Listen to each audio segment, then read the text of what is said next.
तर उद्धव ठाकरेंची आजही रायगडमध्ये सभा होणार आहे। 2 दिवसाच्या दौऱ्यावर आहेत उद्धव ठाकरे। ठाकरेंची आज सकाळी 11 वाजता पोलादपूरमध्ये सभा होणार आहे। आज 3 ठिकाणी सभा होणार आहे। दुपारी 3 वाजता मसळ्यामधल्या दिघी गावामध्ये त्यांची सभा होणार आहे आणि या पार्श्वभूमीवर ठिकठिकाणी जय्यत तयारी जी आहे ती केली जाते।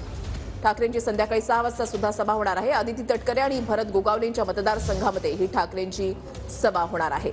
आढावा घेतलेला आहे आमच्या प्रतिनिधींनी, पाहूया। उद्धव ठाकरे कालपासून रायगड दौऱ्यावर आहेत। काल 3 ठिकाणी सभा झाल्यानंतर आज उद्धव ठाकरेंच्या 3 सभा होणार आहेत। पोलादपूर या ठिकाणी पहिली सभा, दुसरी सभा 3 वाजता, म्हसळा या ठिकाणी संध्याकाळी 6 वाजता, माणगाव या ठिकाणी तिसरी सभा जी आहे ती उद्धव ठाकरेंची होणार आहे। ज्या पोलादपूर ठिकाणी सभा होणार आहे त्या ठिकाणी आपण सध्या आहोत। आपण पाहू शकतो की ठाकरे गटाकडून जय्यत तयारी जी आहे ती या सभेची करण्यात आलेली आहे।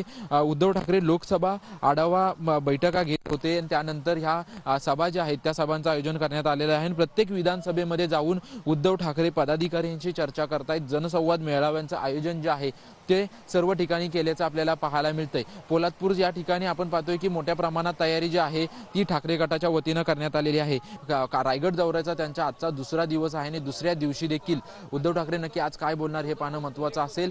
थोड्याच वेळामध्ये उद्धव ठाकरे या ठिकाणी दाखल होतील आणि त्यानंतर कार्यकर्त्यांना जे आहे ते उद्धव ठाकरे संबोधित करणार आहेत आणि त्यामुळे कार्यकर्त्यांचं संपूर्ण पदाधिकाऱ्यांचं जे आहे ते उद्धव ठाकरे नक्की काय बोलणार याकडे लक्ष आहे।